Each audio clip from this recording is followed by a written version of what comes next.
will speak wisdom amongst them that are mature. So they can understand the objectivity of truth from the subjectivity of our sentimental attachments. There are three basic realms of perception.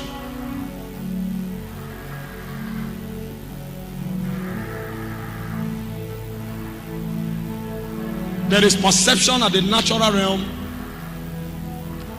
There is perception at the preternatural realm or the soulish realm.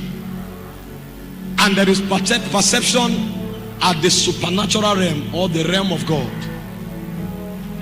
There are different lights that govern perception in every realm where man engages. When a man is engaging from the natural realm, what governs his perception is the ray of the sun. Because without light, perception is impossible. The reason I can see this speaker and tell the shape is not because the speaker is black. The reason I can see this speaker is because this speaker is emitting light. A light rests on it and is emitting a ray of light. It is that ray of light my eyes decode and my brain decipher that makes me know the color of this speaker, the shape of this speaker, the distance of this speaker from me. If light is withdrawn from here, the shape, the color, and everything will vanish. The reason I'm able to interact and perceive this speaker is because there is light hitting it, and it's because it's emitting light. So without light, perception, it's impossible. So the first foundational truth we must understand is that perception is possible because of light. Now, the kind of perception you have is dependent on the kind of light. So in the natural realm, men perceive based on the nature of the light that they see. If I take this speaker under another kind of light, you will be amazed that the color will change. If you are looking at this speaker under the ray of the sun, you can swear an oath and say this speaker is black. The reason you perceive black is because the ultraviolet ray makes it appear black. If I take it under maybe gamma ray, or I take it under X-ray or another kind of ray, the color of this speaker may become blue. And you who swore by an oath that this speaker is black, not because you are lying, but you are perceiving under a spectrum. So it is light that determines what you call truth. What you call truth under different circumstances of light can become a lie. So it's very important for you to understand the realm of perception. Everything you see in the natural realm can be altered because the ray can change. X-ray, gamma ray, ultraviolet ray, any kind of ray can change everything you know into a different thing entirely. So truth cannot be substantiated in the natural realm. It is impossible to substantiate truth in the natural realm because there are different kinds of light trying to create different kinds of perception. And if you now realize that you cannot judge things based on what you see alone, then you have to shift to a higher realm of perception. And then some people come to a soulish realm. The soulish realm perceive based on understanding. So it is what you know about a reality that determines your conclusions about that reality. The reason you say this speaker is black in the natural realm is because the light makes it emit this color. When you come to the soulish realm, the reason you call it black is because all of us understand this color to be black. So it is what we have concluded as our understanding that brings definition to what we see. So the light that governs the soulish realm is understanding. But there is another realm called the realm of God, the supernatural realm. That realm is governed by another kind of light. You know, many years ago, medical science felt they knew everything about the human body. until a point came when things began to happen to people. The same ailment happens to 3 people. You give the same treatment to 3 of them. 2 are healed, 1 doesn't get healed. You check the anatomy, you check the physiology, you check the biochemistry. Everything seems to be the same, but the person is not getting healed. As simple as a wound is. A wound can grow to become an ulcer. The person's leg is amputated. You don't know why the wound is not getting healed. They try everything that medical science know and validate based on the illumination from the natural and the soulish realm, and the wound doesn't get healed. When they now realize that there are other forces that determine how things play out in the natural, they decided to categorize them as idiopathic medicine, a kind of medicine that they don't understand, because there are forces beyond the natural forces that they understand. There was a point when they felt, because psychology behavior, they felt psychology was so supreme, until there were cases of schizophrenia, and psychology could not trace the cause of madness. So they came to a point where they realized some of the things that happen to men is beyond the natural. And when you want to translate beyond the natural, then you are coming to where the true light is. Because light is not only in the natural realm. Light is not only in the soulish realm. There is also light in the supernatural realm. The light that comes from the realm of God is the light that we call the great light. So it's important for us, first of all, to study this light and find out what this light is and how to interact with it. Because many times you may be going through a circumstance. The natural light, we call it another name. The soulish light may even support the name the natural light calls it. But the light from the realm of God, we call it a different name. A man may be dying, and God comes and brings light from his own realm and said, I am the resurrection. So they say Lazarus is dead, but from the realm of the great light, he said he is sleeping. Many times you may give a name to the circumstance of your life based on the light that you are seeing.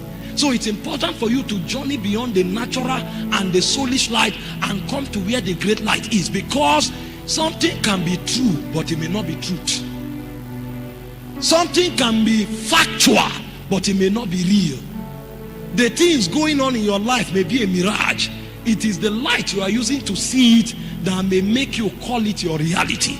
But if you call something your reality that does not have its root from the realms of the great light, you may cut yourself short. When you have answers to your problem, you may give up, thinking there is no answer to your crisis. The problem is that you are seeing from a light that does not have depth enough to define that reality. This is why Jesus calls dead men sleeping men. Because from the realm where he's operating, that light can give him power to call the dead life. And him that was dead can come back to life, because of the realm of light he is operating from. When you see men rule in this life, one of the reasons they rule is because of the kind of light they are working with. So the light from the realm of God is threefold. The first thing about that light is that light is not just an illumination. That light is a person. So when we talk about light, we are talking about the essence of God. Without light, God cannot be known. Just the way in the natural I can know you without light. Both natural and soulish life. The reason is because I'm seeing the figure of my friend because of what he emits. So when I see him, I can recognize him. When he speaks, I can recognize his voice because the facts about his utterance have already been encoded in my mind. So when he talks, I can know. So without that level of illumination, I can't know him. In the same vein, God cannot be known without light. That's why the first correct definition of light from the realm of God is that light is a person. And so in John chapter 1, from verse 1 to verse 5, the Bible said, in the beginning, I'm taking it gradually because I'm establishing foundation. Tomorrow when I begin to make reference to that light, you will know which of the folds I'm referring to. He said, in the beginning was the Word. The Word was with God, and the Word was God. He said the same was in the beginning with God. All things were made by him, and without him was not anything made that was made. Now he was defining the creator. And he said in him was life. And the life now, he didn't call it the life of man. He said the life is the light of man. The reason is because the way men articulate that life is by light. They cannot interact with that life except they touch the light that life emits. So when they touch that life, they touch it in form of light. Everything that comes from God is in form of life. Everything that comes from the devil is in form of darkness, because light and darkness are personalities. They are not just illumination or absence of illumination. So the wisdom of God is light. The power of God is light. The glory of God is light. You cannot make contact with any of these dimensions until the light that represents them hits your spirit. So a man can read the best books in the world, but he will not have the wisdom of God. Even the Holy Scripture, a man may be reading it, but it will be locked until light breaks out of that scripture. And I can read one verse of scripture, the essence of life I will make contact with will be power. My friend Emmanuel can read that same verse of scripture, and what he will make contact with will be wisdom. So when I show up with that same verse of scripture, the power of God will heal the sick. When he shows up with that same verse of scripture, he will explain and confound darkness with so much wisdom. And you are wondering, how come one verse of scripture is so rich? The reason is because in him was life.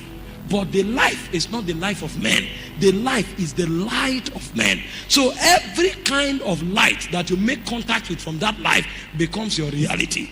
And the way you can know a dimension of God is when that life becomes a dimension of light to you. So God primarily is light.